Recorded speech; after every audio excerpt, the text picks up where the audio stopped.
God! I'm big! No. No!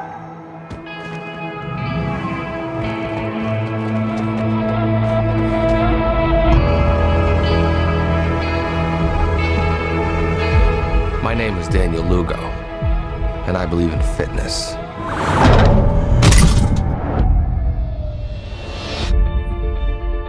All this began because it was time to push myself harder. Oh, there you go, yes! Otherwise, I was looking at another 40 years of wearing sweatpants to work. Lucas here again for another movie review. I apologize if it's dark and underlit in here, but it's the best I got, and I wanted to get this review out to you guys as soon as possible. And that is for the new Michael Bay film, Pain and Gain, which is the movie based on the true story involving these bodybuilders in Miami who come up with this master plan to kidnap a rich guy, in this movie played by Tony Shalhoub, and torture him and kidnap him and force him to sign away his life, basically giving them all their possessions.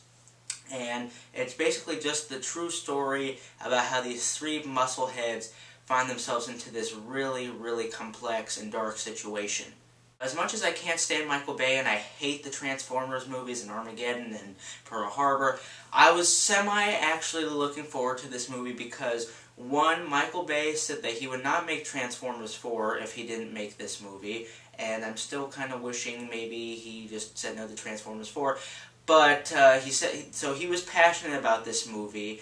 And one, I thought that the premise was so interesting that maybe even he could do something with it, and that he was showing signs of really being involved with it, that I thought maybe this is the movie that could prove that he's a competent director.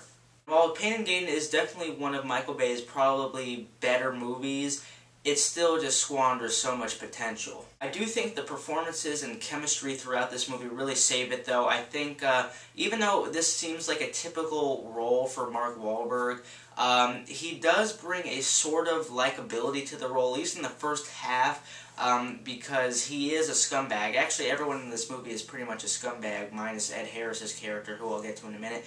But he, for the most of it, actually brings a likability and charm to this character, which is kind of hard for such a scummy, douchey character. I thought Anthony Mackie was okay. He just seemed like he was kind of the comic relief, and you didn't really care about him at all. He was just there to make jokes about his erectile dysfunctionating penis. The best, or at least the person that I liked the most out of the main three, was probably Dwayne "The Rock" Johnson in what seems like his 80th movie that's come out just in this year. He plays like the sweetheart, soft guy of the group, even though he's like the biggest and he's a born-again Christian, just got out of prison. He has the funnier moments in the movie, and he's the most interesting character by far. And The Rock, he's actually pretty likable throughout the whole thing. I love Tony Shalhoub. He plays the guy that they rob, and he's a scumbag, just kind of a typical character for Tony Shalhoub. And Ed Harris is really the only likable person in this movie. He plays the private investigator that Tony Shalhoub actually hires to track down the gang. And he's the only one in the movie that you really care for because he's the only likable person.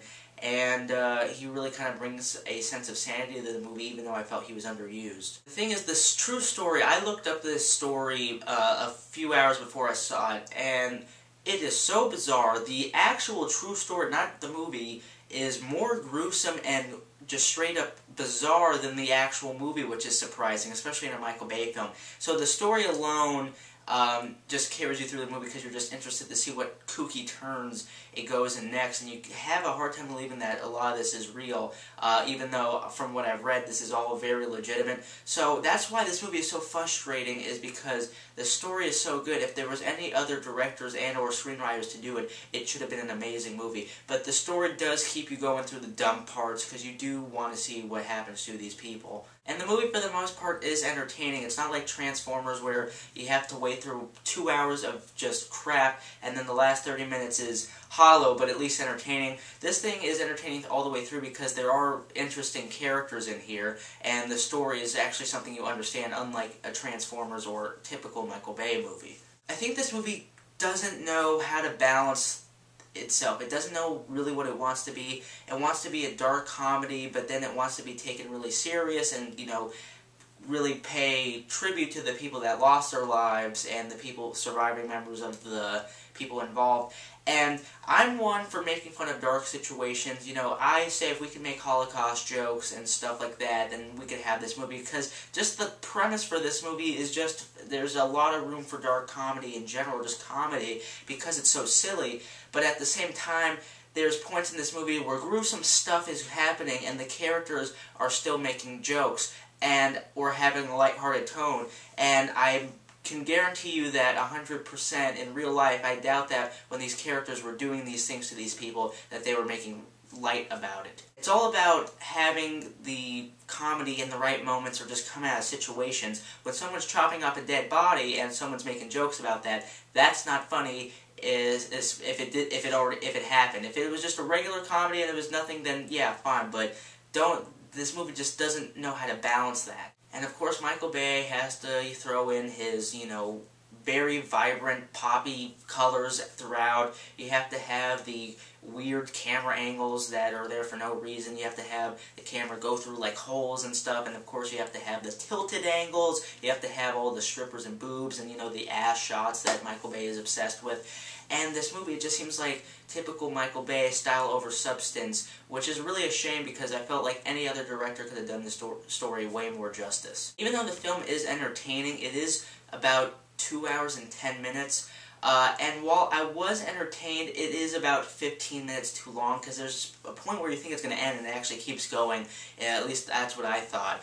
And I think if it cut off more around that point, it would have been a lot better length. But you are aware that this is getting kind of dragged out near the end. And since I read the story, I kind of knew where it was going. Even in the beginning of the movie kind of tells you where it's going. So I don't think they needed to drag it out as long as they did. This is a movie that I hope really gets remade in the next couple of years. If I was a filmmaker, this would be one of my movies that I would want to remake, because I feel like it's such an interesting story and you could do so much with it.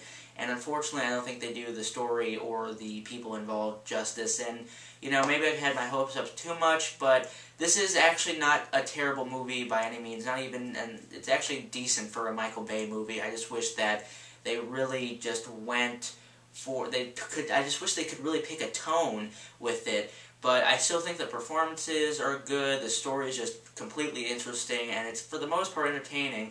So for that, it's a disappointing but light 2.5 star out of 5 rating. I really want to know what you guys thought if you saw this movie. Did you like it? Did you hate it? Did you think that they were overly comedic? Did you like the tone? Did you think it should have been more serious? Did you even think that Michael Bay tried to sympathize with the main killers? I don't think he did. I know some people were accusing him of that. I don't think so, but I do feel like maybe the tone was inconsistent or overbearing in some scenes. So I want to know what you guys thought about that. Who is your favorite performance in the movie? And if you like this review, please subscribe for more, and get ready, guys, because finally, next week is Iron Man 3. I'll see you guys later.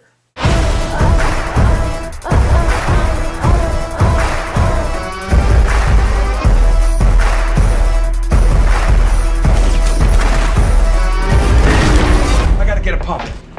That's it. It's good. It hurts. I know it does. That's it. Get it.